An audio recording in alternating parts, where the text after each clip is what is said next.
Isang malaking isda ang bumulaga sa mga taga-Pandukot sa Kalugkit, Bulacan. Halos hindi na ito magkasya sa basket ng hulihin. Ayon kay news scooper Kim Cortez Infante, toman ang tawag nila sa naturang isda. Isa itong snakehead fish na itinuturing na invasive species na kinakain ng mga native at endemic na isda. Sa bayan naman ng Hagonoy, tilapia ang napadpad sa loob ng isang bahay. Kwento ni news scooper Angela Santiago, posibleng galing ang mga tilapia sa umapaw na palaisdaan malapit sa kanilang bahay. Bahagya na pong bumubuti ang panahon pero bakas pa rin ang pinsala at perwisyong iniwan ng mga pag-ulan. Sa San Simon sa Pampanga, ang baha nangingitim at mabaho na. Nakatutok si JP Soriano. Gusto ko na po may pasok na face-to-face ko na para makapag-aral na mabuti. Walang pasok sa Dagupan City National High School pero nasa paaralan ang grade 11 student na si John Mark. Doon lumikas ang kanyang pamilya nang bahain ang kanilang bahay. Pero kahit ang ilang silid ng paaralan, lubog din sa tubig. Bumaha rin sa West Central Elementary School 1 sa Dagupan. Sa tala ng DepEd Regional Office 1, mahigit 300 paaralan sa Ilocos Region ang apektado ng pananalasa ng habagat at mga nagdaang bagyo. Mahigit 1,000 classroom ang napinsala. Hindi bababa sa 10 araw nang walang pasok ang mga mag-aaral sa Pangasinan simula pa noong nakaraang linggo. Pero ayon sa DepEd Region 1, hindi kailangang magpatupad ng make-up classes. Kaya-kaya pa naman, sir, itong 10 araw na number of days na nawala. Although may class suspension, ay may sagawa naman po sila, sir, ng mga online classes at modular classes. Sa Kalasyaw, bakas ang perwisyong iniwan ng baha sa ilang barangay. Ayon sa Pangasinan PDRRMO, mahigit 1,000 pamilya o mahigit 4,000 individual ang nananatili sa mga evacuation center. Maitim at mabahong baha naman ang namemerwisyo sa mga residente at motorista sa San Simon, Pampanga. Sinisisi ng mga residente ang pagbabara ng mga kanal. Pahirapan tuloy ang pagdaan ng mga sasakyan sa San Luis, San Simon Road. Apektado na rin ang kabuhayan ng ilan. Humina po talaga. Mga ilang porsyento hinina niyan, sir? Nasa 80% po. Madalang po talaga.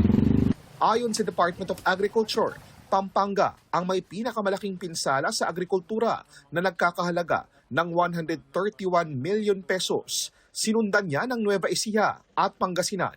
Sa kabuuan, umabot ng 689 million pesos ang halaga ng pinsala sa agrikultura sa mga rehiyong sinalanta ng mga bagyo at habagat.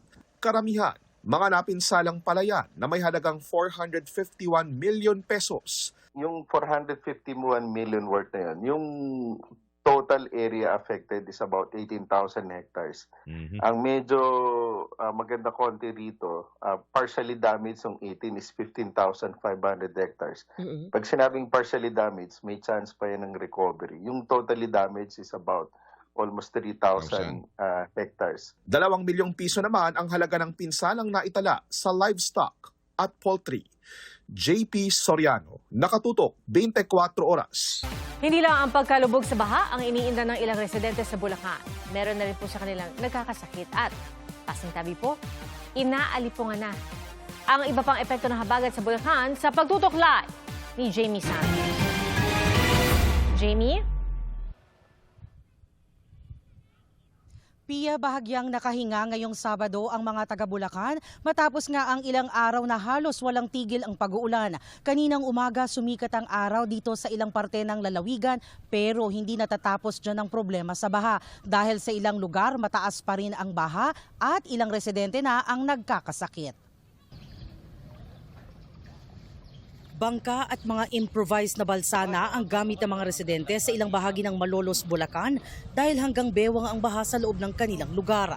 Dahil hindi na maipasok ang kanilang mga sasakyan, ipinarada nila ito sa MacArthur Highway sa Barangay Longos. May mga lumulusong din sa lagpas bewang na baha. Si Leona nagtitinda pa ng sampagita kahit baha. Gaano po kahirap sitwasyon? Sanay na po. May ibang bahay na abot tuhod ang baha sa loob. Ibigay po nila sa taong bayan yung dapat na ibigay nila. Okay. Tsaka ilang taon na po ito eh. Hindi naman kailangan laging may relief. Hindi po yun yung sagot. This is the new normal. Ito nasa isang linggo na eh. Sa barangay Sapang Bayan sa Kalumpit, abot dibdibang baha sa walang tigil na pag-ulan kahapon na sinabayan pa ng high tide. Ayon sa kapitan ng barangay Caliogan, may mga lugar doon na hanggang bewang ang baha. May mga nagkakaalipungan ng araw tulad ni Joey. Nagkakalipunga. Masakit mo pag nagkakalipunga, tapos lulusong ulit. Nakapagbigay na kami mga doxycycline, yung ibang mga gamot sa ubo, sa lagnat. Ngayon po, naubusan na kami ng stock ng doxy, yung mga gamot sa ubo, yung pampahid po na cream para sa alipunga.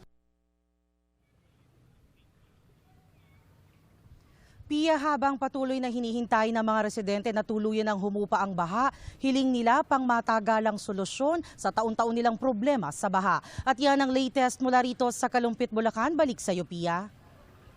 Maraming salamat, Jamie Santos. Hindi pa man nasisimulan ang paghimay ng House Appropriations Committee sa 2027 national budget. May mga puna na si Senador Ping Lacson dahil sa anyay questionabling lump sum appropriation sa infrastructure projects. Ang sabi niya, kung may lump sum, dapat nakahimay o naka-breakdown na kung saan ito gagamitin. Nakatutok si Jonathan Andal. 4 na araw matapos ibigay sa Senado ang kopya ng 7.2 trillion peso 2027 national budget na hiling ng Malacanang, sisimulan na rin sa Lunes ng House Appropriations Committee ang paghimay sa panukalang budget. Pero ngayon pa lang, sinita na ni Senator Ping Lacson ang anyay questionableng lump sum appropriation sa isang proyektong pang-infrastruktura ng isang ahensya. Hindi niya binanggit kung anong ahensya ito, pero sa tingin niya, hindi ito dapat lump sum. Sabi ni Lacson sa isang pahayag, pwede lang ang lump sum appropriations kung ang item o paglalaanan ng pondo ay hindi pa malino kung paano gagastusan, tulad ng calamity fund dahil hindi matutukoy kung kailan mangyayari ang kalamidad. Sa lump sum para sa infrastructure project, sabi ni Lacson, dapat naka-breakdown o nakahimay kung paano ito gagamitin.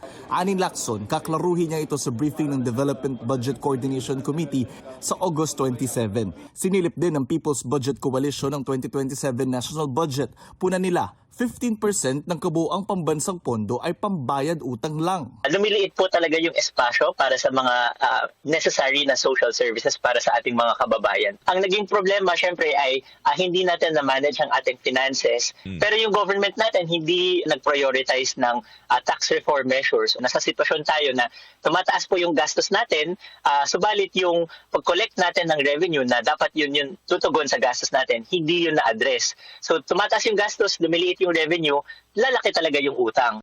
Isa ang People's Budget Coalition sa mga nagsilbing observer sa pagtalakay ng 2026 national budget noong nakaraang taon. Sabi ni Manila Representative Benny Abante, dapat ulitin ang ginawa noong 2025 na naka-livestream ang BICAM. Walang dapat na sikreto sa budget.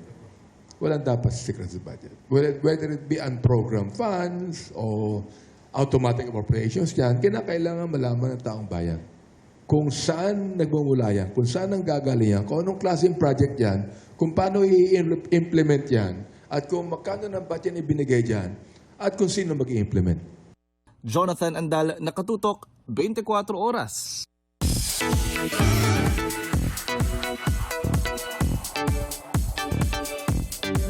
Kayo na ba ang susunod na PBB housemate? Simula na ang auditions para sa Pinoy Big Brother Collab 3.0.